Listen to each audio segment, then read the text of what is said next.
اب دیکھیے ایک آیت میں جو تقاضا ہے، یہ تو اللہ ہے، ایسا ہے، اسی کی بادشاہی ہے، وہ سب جانتا ہے، وہ ہر چیز پر قدیر ہے، یہ سب کیا ہے؟ نیریٹو ہے، اور یہ ہے توحید فی العقیدہ۔ اس کا تقاضا کیا ہے؟ آمنوا باللہ ورسولہ وانفقوا مما جعلکم مستخلفین فیہ فالذین آمنوا منکم وانفقوا لہم اجر کبیر۔ دو لفظوں میں تقاضا آیا، ایمان لاؤ اللہ پر اور اس کے رسول پر، اور خرچ کر دو ان سب میں سے جس میں اس نے تمہیں خلافت عطا کی ہے۔ سب سے پہلی خلافت تمہیں عطا کی اس جسم میں، اسے اللہ کے لیے لگاؤ۔ ذہانت، فطانت، طلاقت لسانی، جو دیا، پیسہ دیا ہے، مال دیا، اولاد دی، سب کو اللہ کی راہ میں لگاؤ۔ یہ نفق طلب پیسے کے خرچ کے لیے بھی آتا ہے، جان کے خرچ کے لیے بھی آتا ہے۔ نفقت الدراہم، پیسے ختم ہو گئے، نفق الفرس، گھوڑا مر گیا، تو نفق طلب دونوں کے لیے آتا ہے۔ تو انفقوا مما جعلکم مستخلفین فی، جس چیز میں تمہیں استخلاف عطا کیا ہے لگاؤ، خرچ کرو، صرف کر دو۔ یہ دو تقاضے ہیں۔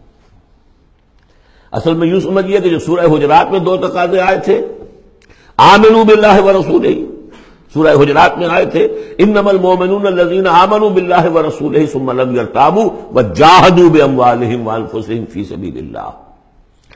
حقیقی مومن تو صرف وہ ہے جو ایمان لائے اللہ پر، اس کے رسول پر، پھر شک میں بالکل نہیں پڑے، اور انہوں نے جہاد کیا اللہ کی راہ میں، اور کھپا دیے جان بھی اور مال بھی، وہی سچے ہیں۔ یہاں پر دو ہیں، ان میں دونوں میں ایک سے تو مشترک ہو گئی، آمنوا باللہ ورسولہ، ایمان لاؤ اللہ پر، اس کے رسول پر، جیسے کہ ایمان کا حق ہے۔ وانفقوا، اور خرچ کر دو، انفاق مال، انفاق نفس، بذل نفس، دونوں چیزیں آ جائیں گی۔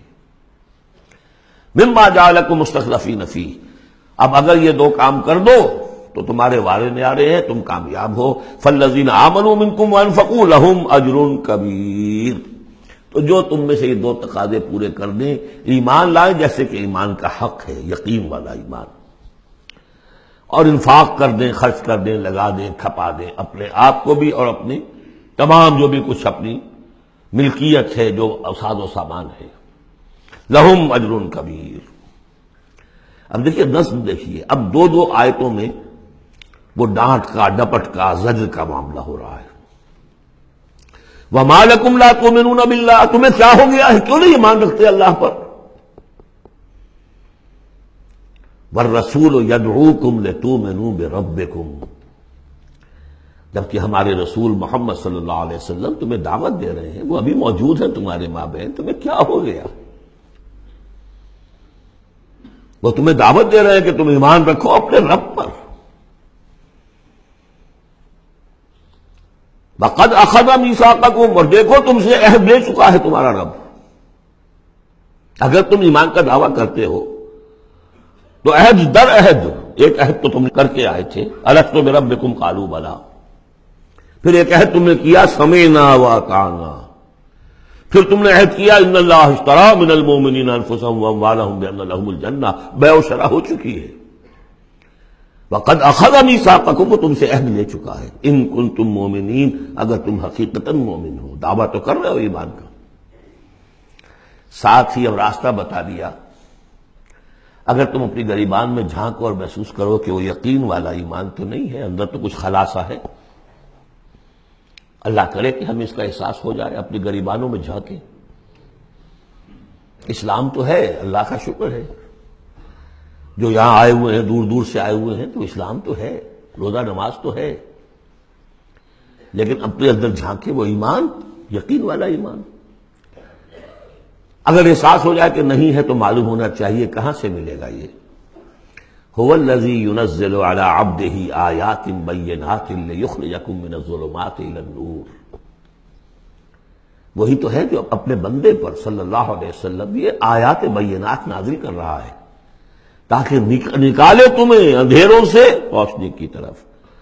گویا کہ ایمان حقیقی یقین والے ایمان کا منبع، سرچشمہ، اس کی سورس یہ ہے اللہ کی کتاب۔ اسے پڑھو، سمجھ کر پڑھو، تدبر کرو، غور و فکر کرو، محسوس کرو گے کہ تمہارے اندر ایک ہلچل ہے، تمہاری فطرت کے تار، یہ قرآن چھیڑے گا انہیں۔ نغمے بیتاب ہے تاروں سے نکلنے کے لیے، ایک ذرا چھیڑ تو دے زخمہ مضراب حیات، اور اس سے خود تمہارے اندر سے ابھر کر ایمان اندر سے ابھرے گا۔ تمہارے اندر ہے، سویا ہوا ہے، تمہاری روح میں ہے، ڈورمنٹ ہے، صرف ایکٹیویٹ کرنے کی بات ہے، اور یہ آیات قرآنیہ انہیں ایکٹیویٹ کرتی ہیں۔ هو الذی ينزل على عبده آیات بینات لیخرجکم من الظلمات الی النور وان اللہ بکم لرؤوف رحیم، اور یقیناً اللہ تمہارے حق میں بہت رؤوف اور رحیم ہے۔ اب آپ نے دیکھ لیا سورس جو ہے اس ایمان کا وہ کیا ہے، قرآن۔ سورہ شورى میں ہم دیکھ آئے ہیں خود حضور کو کہاں سے ملا، وَكَذَلِكَ أَوْحَيْنَا إِلَيْكَ رُوحًا مِّنْ أَمْرِنَا مَا كُنْتَ تَدْرِي مَا الْكِتَابُ وَلَا الْإِيمَانُ وَلَكِنْ جَعَلْنَاهُ نُورًا نَهْدِي بِهِ مَن نَّشَاءُ مِنْ عِبَادِنَا۔ اے نبی، آپ کو تو معلوم نہیں تھا کتاب کسے کہتے ہیں، شریعت کسے کہتے ہیں، نہ آپ تورات سے واقف، نہ آپ انجیل سے واقف، آپ تو مکے کے امیین میں سے تھے۔ ایمان کسے کہتے ہیں، وَلَكِنْ جَعَلْنَاهُ، اس قرآن کو ہم نے نور بنا کر آپ پر اتارا ہے۔ وہ ایمان جو ہے اب آپ کا باطن اس سے جگمگا اٹھا ہے، اب آپ جو ہے گویا کہ اب روشنی کا مینار ہیں، اب آپ ہدایت دیں گے سیدھے راستے کی طرف۔ اسی کو مولانا ظفر علی خان نے کہا ہے بہت خوبصورتی لیکن بہت سادگی سے، وہ جنس نہیں ایمان جسے لے آئیں دکانیں فلسفہ سے، ڈھونڈے سے ملے گی عاقل کو یہ قرآن کے سپاہ۔ اچھا، ایک بات تو ہو گئی کہ تم ایمان کیوں نہیں، تمہارا پختہ کیوں نہیں ہے، یہ دل میں یقین ایمان کیوں لیے پھر رہے ہو، یہ شکوک و شبہات کے کانٹے جس میں چبھے ہوئے ہیں اس ایمان کے ساتھ گزارا کیوں کر رہے ہو؟ اگر اس میں کمی ہے تو پہلے اس کمی کو پورا کرو، چھوڑ دو دھندے، کچھ دن نکال لو، ایک سال نکال لو اپنی زندگی میں سے کہ کم سے کم اتنی عربی سیکھ لیں کہ یہ قرآن ہمارے دلوں کے تاروں کو چھیڑ سکے۔ وہ اسی وقت ہوگا تیرے ضمیر پہ جب تک نہ ہو نزول کتاب، گرہ کشا ہے درازی نہ صاحب کشاف۔ انسپیریشن قرآن سے، ترجمے سے نہیں مل سکتی، ناممکن ہے۔